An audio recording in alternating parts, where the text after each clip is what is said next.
Born in April 1984 in York, I spent my early years with my mum until she met the man who became my dad when I turned 5. We initially lived on a council estate until at 13 we moved to a charming house on a quiet street. My parents married when I was 6 and my brother Liam joined our family a year later. While my upbringing had its share of joys, navigating childhood as a sensitive and unique individual posed its own set of challenges. Discovering a love for disco dancing at 9, I realised I had a natural flair.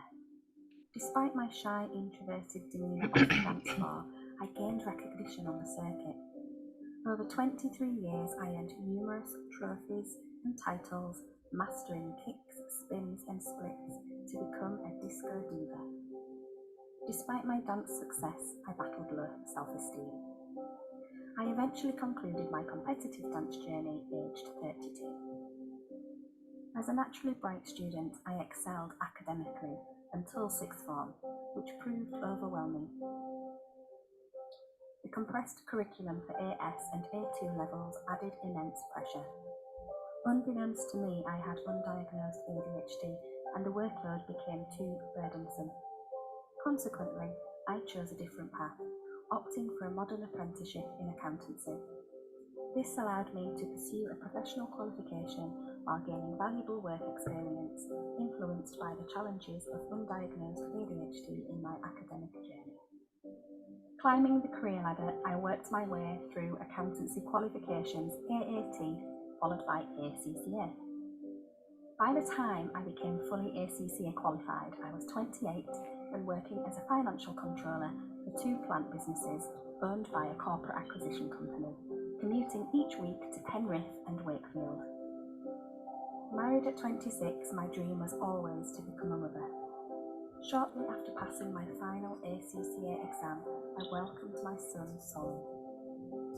After a much too brief maternity leave, I found myself back in the corporate world, more out of financial need than personal desire. The work atmosphere turned unpleasant upon my return, adding to the pressure. Juggling the roles of wife, breadwinner, and new mum, I experienced my first emotional breakdown, a result of work stress and the added mental load. During this period, I embraced meditation as a vital tool for my recovery from depression, started weaving spirituality into my daily life. Transitioning to a new job closer to home allowed me to prioritise my well-being and strike a better work-life balance. My son, around 1 at the time, was and continues to be a source of immense joy. Time spent with him helped to heal my wounds and helped to spark a newfound enthusiasm for life. However, the strains in my marriage became increasingly evident, leading me to venture into a makeup business as a distraction. The positive feedback fueled my dedication, but soon I faced burnout once again, grappling with anxiety and depression. Returning to meditation, I slowly rebuilt my self-esteem, culminating in a transformative spiritual workshop on September 17, 2016, a date etched in my memory. I attended with the hope of understanding how a medium connects to the spirit world, never imagining it would mark a turning point in my life. During the workshop, we delved into attuning to the spirit world, expanding our awareness to receive information. Surprisingly, I emerged as the one providing accurate, detailed insights that left recipients astounded. The magic of that day sparked a realization. I needed to explore this further. Invited to join a closed development circle for mediums, starting in January 2017, I eagerly seized the opportunity. By February, my 16-year marriage reached a breaking point, leading to divorce. And amidst all of this, a diagnosis of ADHD offered new insights, guiding my journey of self-discovery. I advanced in my mediumship training, conducting demonstrations and individual readings by the end of 2019. This journey brought profound fulfillment as I guided others through challenging times, fostering personal and mediumistic growth.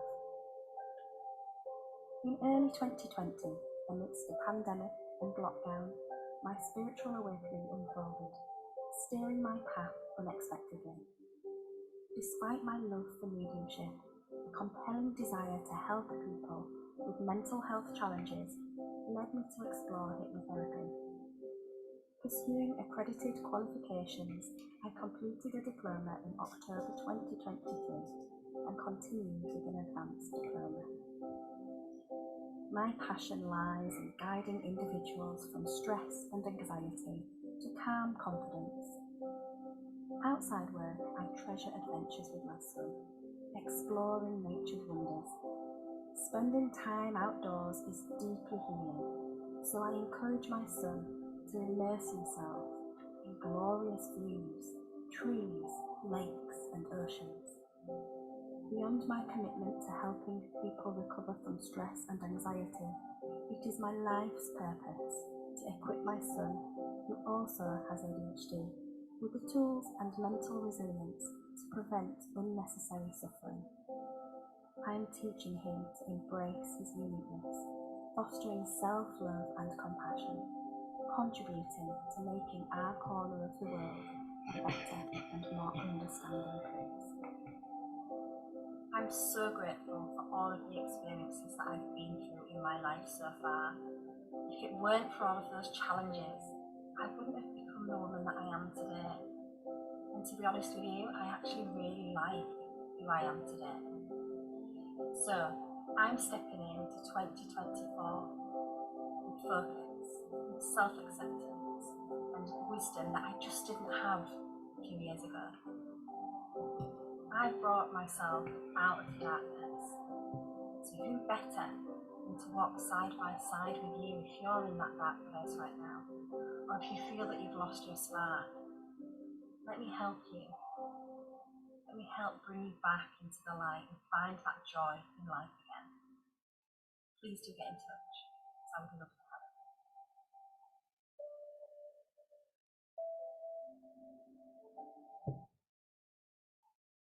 you. There we go, a bit of my life story. Louise, thank you so much. It's really interesting to see your journey, you know, from your disco dancing right through to where you are today. That was great. Does anybody have any questions? We do have time for some questions, observations, anything that you want to ask Louise. Jonathan, thank you. And Susie. Yeah, brilliant. Thanks, Louise. Mediumship. It's interesting. I'm sure it's very much, I don't want to say frowned upon, but people look at it and think, hocus pocus. Did you have any awareness of your ability before you did that? Do you think anyone can, practice mediumship and open themselves? So I believe it's a gift that we all have. I believe it's stronger in children. And I believe that as we go through the school system and we're influenced by the adults around us, that those little coincidences, those little experiences, you learn to explain them away and you learn to shut the door and to block off those experiences.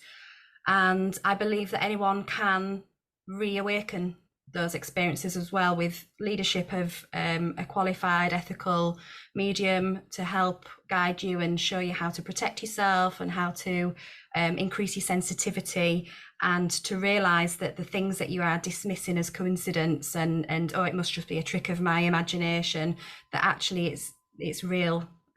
It's real, and if you tune into it, you get some really insightful messages.